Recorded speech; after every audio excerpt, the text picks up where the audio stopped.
Last year, we took on a lot of South Africans, and we got a lot of South Africans waiting to get in, which means once they land, our workforce is absolutely, completely unbalanced. So it's not that we're not interested in South Africans, it's not that we can't hire them. It's that every single one we hire right now, I can even share with you, the customers' feedback at the moment, they actually challenge us and say, are you a South African school right now? And that's a very difficult question to answer. I'm South African myself, yeah. So it's a very difficult thing to face. But our biggest challenge this year is balance of the diversity. Nationality, ethnicity, everything else. Our team is multicolored, multicultural, and soon will be 60% South African, which is a very big concern. Because obviously, you know, one part is getting the teachers in. The second part is for us to survive, we need the revenue. And if all our teachers are one kind of teacher, the customers are not paying for it right now. And that's the major issue. So with regards to that, we've got 3 different channels, yeah? We've got the regular channel that everyone wants, that native speaker channel, like what you talked about, in that ideal age range, energetic, looks the right way, is the perfect candidate. Of course, I'm not going to tell you that's not our priority. If you have those leads, we want those leads, please. But we have opened up the non-native channel. Our first non-native hire is actually from you. So thank you for that. I'm happy. It's very case by case, Imran. Yeah, we have to be very careful. Now, for our visa regulations for non-natives, Tianjin as a region is extremely strict with their visas, actually. So you'll see if you're working with cities more down south than other cities, there's quite a difference in the visa regulations.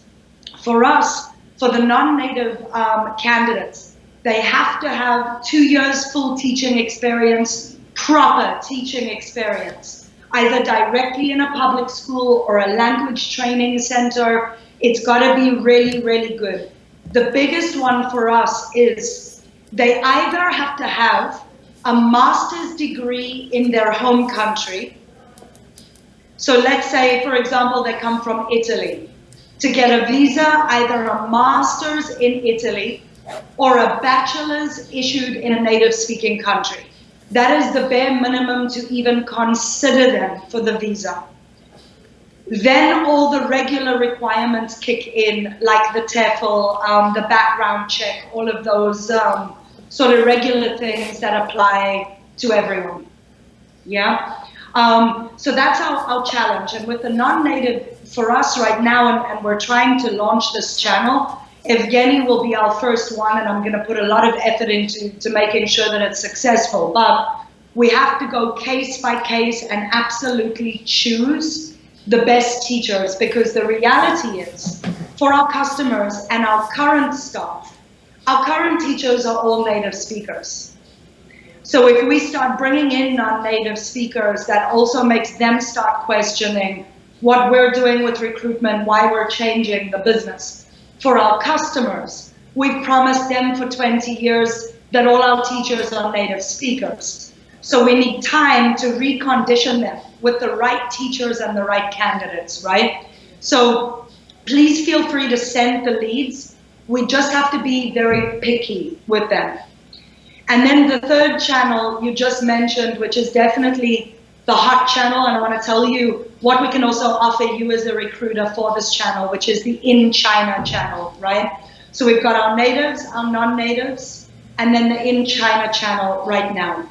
For the native speakers as well, Imran, there are some law regulations that are changing in China right now, and we expect there to be more changes moving forward.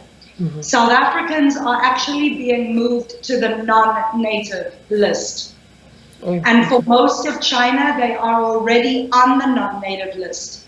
So there are a lot of cities in China that can't hire South Africans right now at all. For us, the law is passing. So at the moment, they're in between.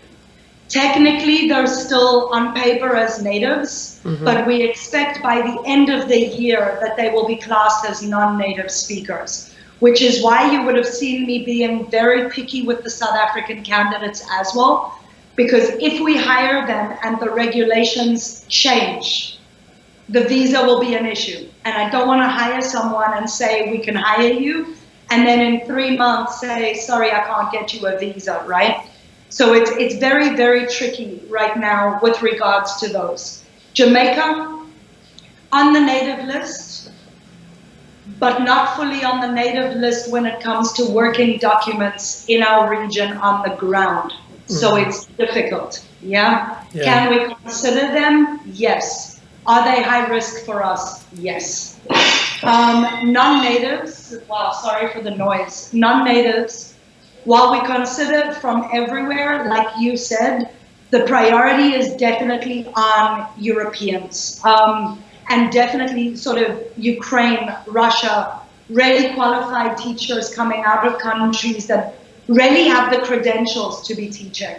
And for the non-natives, as a priority, and why you saw me moving very fast with Evgeny, is priority number one is going to be for in China non-native candidates.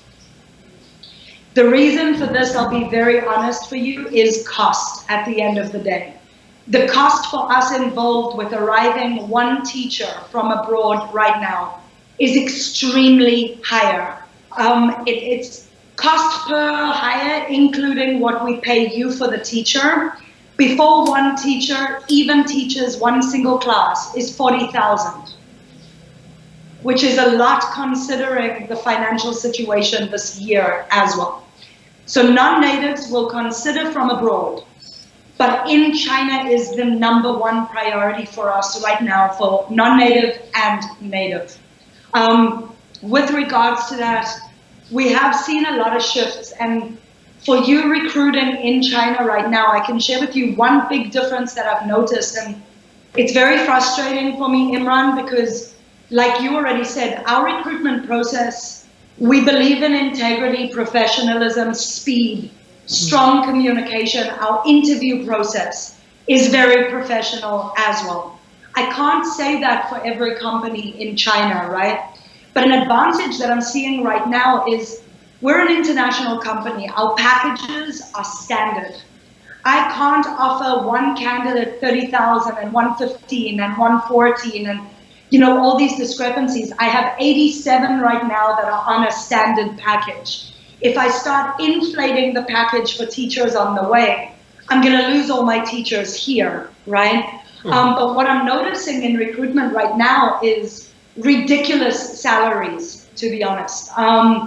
We can't actually understand how these Chinese companies and schools are even able to offer these salaries.